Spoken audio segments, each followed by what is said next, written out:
Hey everybody, welcome back to my channel. For those that don't know, for the past full entire year, I have actually been representing the state of Pennsylvania as Miss Pennsylvania USA 2020. Now that it's been one full week today since I came home from competing in Memphis, Tennessee for the Miss USA 2020 title, and it has been a very long and educational process this entire year with COVID-19, everything shutting down, going to compete for a pageant during COVID, prepping for a pageant, so many things. I wanted to come on here and share what I have learned, some tips and tricks that I learned at Miss USA, or what I think is pretty valuable information for people who want to compete at Miss USA.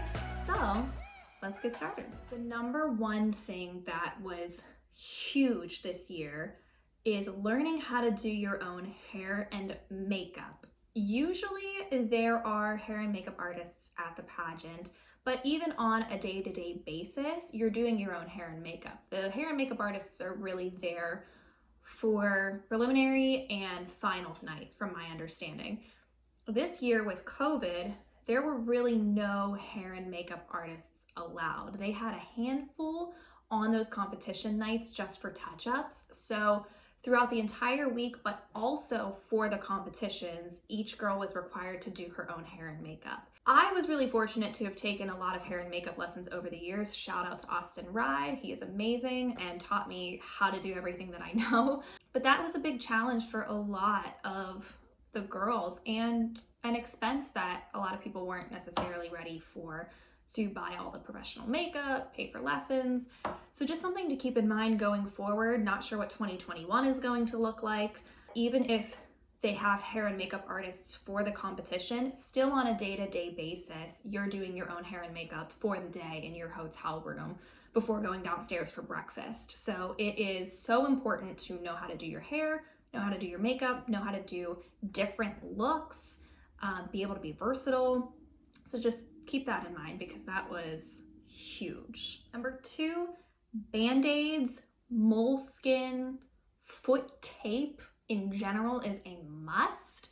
You want to look your best at Miss USA, and a lot of times that includes wearing heels with your outfits, and your feet get angry really fast. So I had a box about this big, a little trunk of just foot care, and I used Band-Aids every single day on like 3 toes on each foot, just to prepare my feet but also keep them from getting really bad.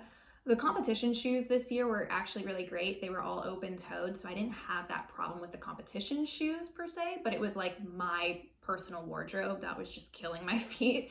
And you want your feet to be in the best possible position they can be in for the competition nights, since those don't happen till pretty much the end of the time that you're there.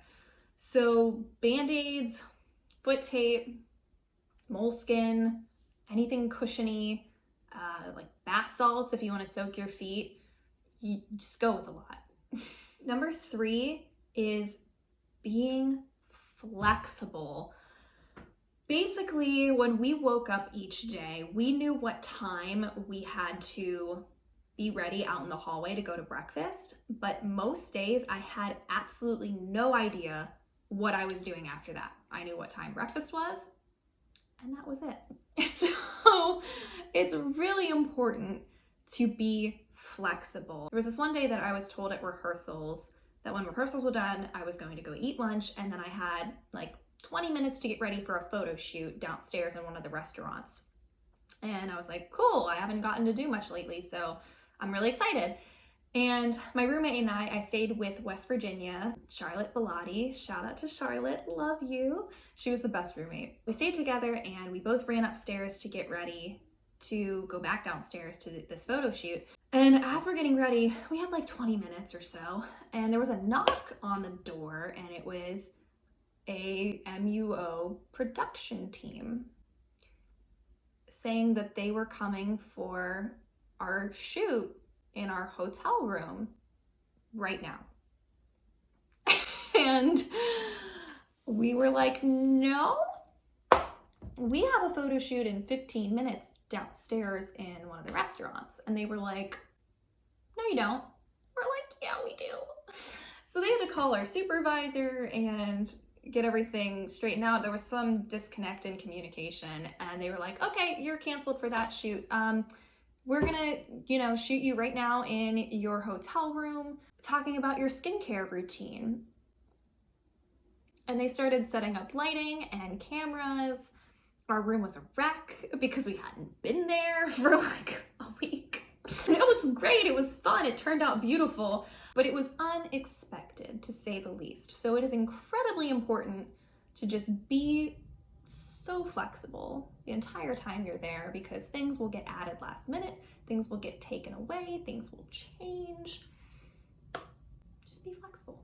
Number 4 is to keep in mind dietary restrictions and make sure you tell them ahead of time what they are. They send out a dietary form like a week or so ahead of time, at least that's what they did for us. And you put down if you're gluten-free, if you're lactose intolerant. And I'm neither of those things, but I did put it down because, at least for us in the hotel, we had no idea what they were gonna feed us for breakfast, lunch, and dinner. It was a buffet that was served to us. Some of the nights they did have like pasta and burgers and like some other not so healthy things that you maybe don't want to eat on prelim night.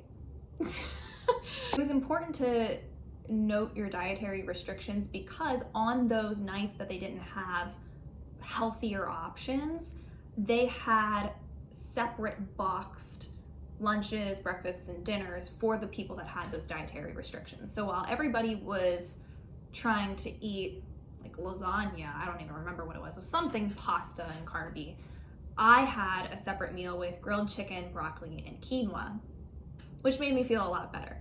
So if you're somebody that wants to stick to a certain diet while you're there and eat as healthy as possible, I would probably notate that on the dietary form. Which leads into number 5. You may be optimistic and think, I'm gonna work out while I'm at Miss USA on my breaks. I'm gonna be so fit and so active and, just go me. And I love that attitude. I had that attitude and it died really fast. Because a lot of the times we weren't getting back to our room until 10 o'clock at night. There's no way you're working out past 10 o'clock. By the time I would take my makeup off, figure out what time I needed to be up the next day, figure out an outfit, steam it, get in bed, answer my texts, it was midnight typically. And a lot of the time, our call time for breakfast was like at 5:45, 6 a.m. And so I was waking up anywhere between 3:30 and 4:30 a.m. every single day. And that entire time I was there, I was probably getting an average of 4 hours of sleep every single night. So I was dead tired, but I was running off of adrenaline basically that entire time. And some days we would get an afternoon break that you could potentially work out or take a nap. And other days we didn't have really any time for breaks and we were just going from like 4 a.m. till 10 o'clock at night. When you get those breaks, please promise me you will take a nap and not exercise. Your rest is so much more important that week than getting in another set of crunches or leg lifts or something. All of the prep work you're gonna do beforehand is gonna lead you to that week and it's going to last you through that week. And heck, if you have some extra time and you're really feeling it, go for it. Be my guest. But just keep in mind that those small breaks that are far and few between that you do get, I think it's way more important to make sure that you get a nap and you're well rested and ready for the rest of the day and kind of keeping on top of it so that you're in the best shape and the best frame of mind, mentally and physically, that you can be for that week. Okay, number 6. Something that I knew but wish that somebody really reiterated to me is that the swimsuit competition is about being the healthiest version of yourself, whatever that means for you and whatever that looks like for you. The judges are not looking at who is the most fit, who has the skinniest body, whose washboard abs are the best. They're not comparing you to each other in that way. It's about being confident in the body that you have and you've been given by God.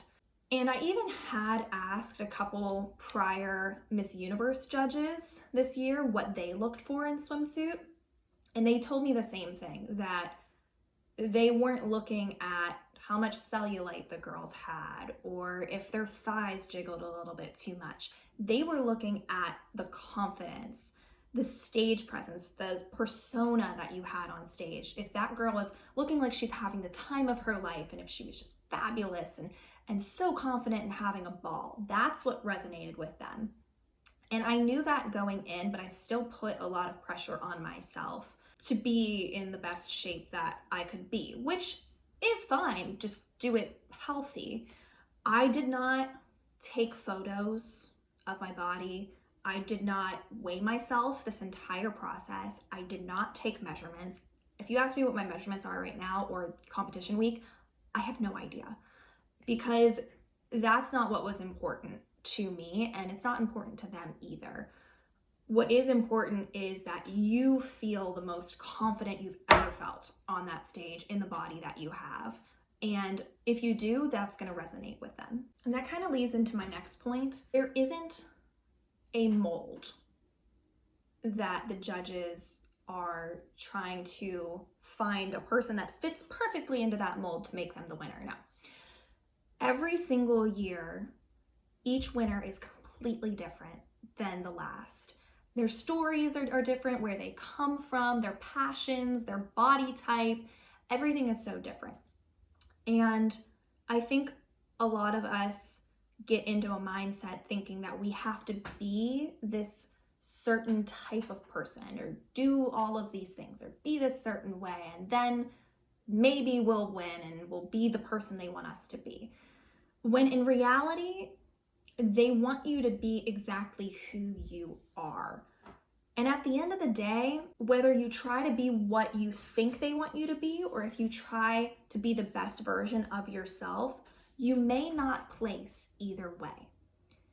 And it's so much better to know that you were 100% true to yourself and did everything that you wanted to do in the way that you wanted to do it and have no regrets and not place, than it is trying to be somebody that you're not and not place and have all of these questions in your head of, well, if I didn't focus on this, if I just would have been myself, if I just would have let go, maybe things would have been different. You don't want to ask yourself those questions. So at the end of the day, that was what made not placing in the top 16 for me okay, is because I know that I would not have changed anything about my process for preparing, my wardrobe, how I performed. I was confident in pretty much everything. My interview was one of the best interviews I've ever had, and I was true to myself during this entire process. And so when I didn't place, I mean, would I have liked to place? Sure, absolutely. But I don't have any regrets, and that's what makes everything okay for me. Don't try to be anything other than who you are. I think that's such an important message that you really need to learn before going into this process. And last but not least, the friendships that you make at Miss USA, prior to Miss USA, after Miss USA are invaluable, and you're going to be friends with these girls for life. There are only 51 of you each year in the entire country, but world, honestly, that have this experience. It's like your own little sorority in a way. You all go through this crazy initiation process together and live to tell the tale. And so that's something that you only experience with these women. These 50 other women that I competed with are the only ones that truly know how this week went. and experienced it firsthand with me. And that's something that's unbreakable and irreplaceable. Everybody was just so amazing this year, so sweet. We all have this group chat that we talk in. I have multiple group chats that I talk in every single day. They blow up my phone, and it's okay because I love them. I know that I'm gonna be friends with these girls forever. Something that you still get to take away from this process is still being the state representative for your state, which is an incredible accomplishment and such a great platform. But you also are going to take away so many new friendships, and you're going to be able to say that you have a friend in all 50 states, which is just really cool. So those are my tips, tricks, life lessons that I learned competing for Miss USA. I hope you take away something from this video to help you prep for Miss USA or even for your state pageant. If you're competing in a state pageant or Miss USA, please comment and let me know. I would love to talk about it with you, support you, cheer you on. Thanks so much for tuning in. I'll talk to you guys soon.